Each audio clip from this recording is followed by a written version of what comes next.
నమస్తే అందరికీ. వాట్సాప్లో ఉన్న వార్తలు మీ ముందుకు తీసుకురాక చాలా రోజులు అవుతుంది. అయితే ఈరోజు కొన్ని వార్తలు మీకోసం తీసుకొద్దామనే ఒక ఉద్దేశంతో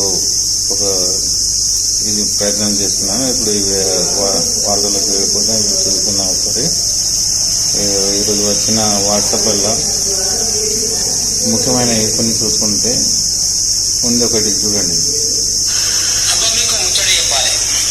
ఎందుకంటే మా నాయనమ్మ ముచ్చట చెప్తుండే నాకు, ఏముంది బిడ్డ ఇవాళ ఇంట్లో రేపు మంచిలా సేమ్ అట్లానే అనిపిస్తున్నది. మన రాజకీయ నాయకులను చూస్తే ఇవాళ ఇంట్లో రేపు ఇంకో దాంట్లో ఎల్లుండి ఇంకో దాంట్లో ఇక నమ్మి 4 అడుగులు వేద్దామంటాలకు వాడు ఇవాళ ఉన్న దాంట్లో రేపు ఉన్నాడు, రేపు ఉన్న దాంట్లో ఎల్లుండి ఉన్నాడు, ఎల్లుండి ఉన్న దాంట్లో ఇంకెన్ని ఉంటాడో తెలియదు. ఇక ఇట్లాంటి పట్టుకొని ఏడుకోవాలని అర్థం కాదు, ఎవరిని అడగాలని అర్థం కాదు. జెండాలు జేజేలు గిరేమా బతుకులు. జైరాబాద్, ఆందోళ్, జుక్కల్, బాన్సోడ, ఎల్లారెడ్డి, నారాయణఖేడ్, కామారెడ్డి ఎమ్మెల్యే ఆల్రెడీ మా కాటిపల్లి వెంకటరామరెడ్డి సో ఇక్కడ నుంచి జైరాబాద్ నుంచి బీవీ పాటిల్ పోటీ చేస్తా ఉన్నాడు బీజేపీ నుంచి. అదే సురేష్ శెట్కర్ కూడా పోటీ చేస్తా ఉన్నాడు.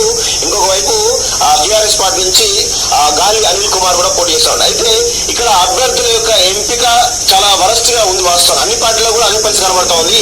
సో అక్కడ బీజేపీ చాలా స్పష్టమైనటువంటి ఓటు బ్యాంక్ సంపాదించుకోగలిగింది. సో అందులో భాగంగానే ఈరోజు అభ్యర్థి అని ఎవరు చూడకుండా కేవలం మోడీ అనేటువంటి ఫోటో కావచ్చు, లేదా బీజేపీ అనేటువంటి దాంట్లో ఈరోజు జైరాబాద్ లో బీజేపీ బీవీ పాటిల్ చాలా 1 लाख పైగా మెజారిటీ తోటి ఆయన గెలవబోతున్నాడు.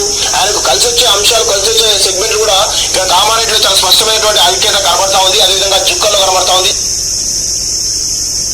దీని తర్వాత మరికొన్ని వార్తలు మీరు దీంట్లో చూడండి, వస్తూనే ఉంటాయి. మోడీ గురించి సంబంధించిన ఒక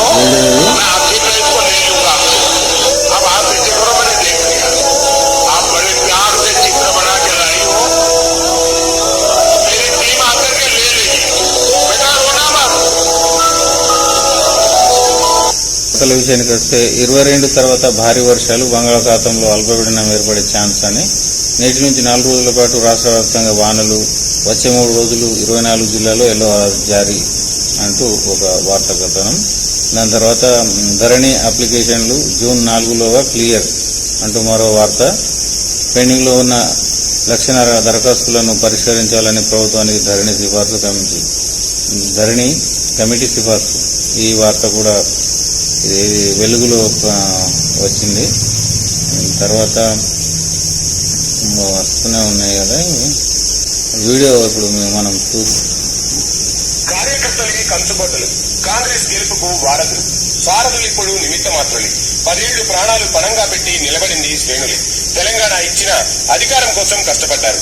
అవకాశవాదులతో రాజకీయాలొద్దు, ద్వారాలు తెరిస్తే వచ్చేది వాళ్లే, పచ్చకున్న చోటు వెతుక్కునేది వాళ్లే. హైదరాబాద్ లోని విలువైన భూముల అమ్మకం. అప్పుడు కేసీఆర్ అమ్మితే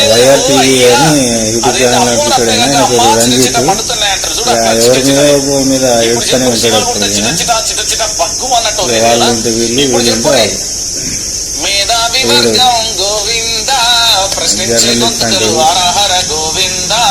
హైదరాబాద్ ఆగం చూడు, హైదరాబాద్ లోని విలువైన భూములను అమ్మకం చేస్తున్నారు.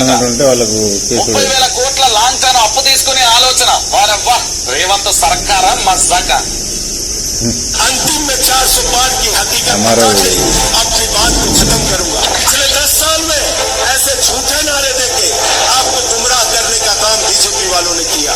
बंगाल में गए, बोले 200 पार 200 पार 200 पार, आई वहां पे 77 सीट।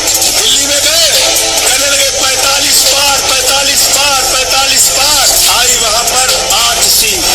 झारखंड में आए, बोले 65 पार 65 पार 65 पार। మరొకటి ఏంటంటే ఒక వార్త వచ్చింది. సైబర్ నేరాల పట్ల అప్రమత్తంగా ఉండాలని జుక్కల్ ఎస్ఐ పేర్కొనడం జరిగింది. అదేవిధంగా వరి ధాన్యం కొనుగోలు కేంద్రం వేగవంతం చేయాలని తహసీల్దార్ హిమ బిందు గారు పేర్కొనడం జరిగింది. దాని తర్వాత అంగర గ్రామంలో సందర్శించిన ఎంపీ అని ఇంకో మరో వార్త. ఈ విధంగా కొన్ని వార్తలు మనం ఈరోజు చెప్పుకోవడం జరిగింది. మరిన్ని వార్తలు కోసం రేపు మరిన్ని న్యూస్లో నేను చెప్పడానికి ప్రయత్నిస్తా. అప్పటి వరకు సెలవు. Thank you.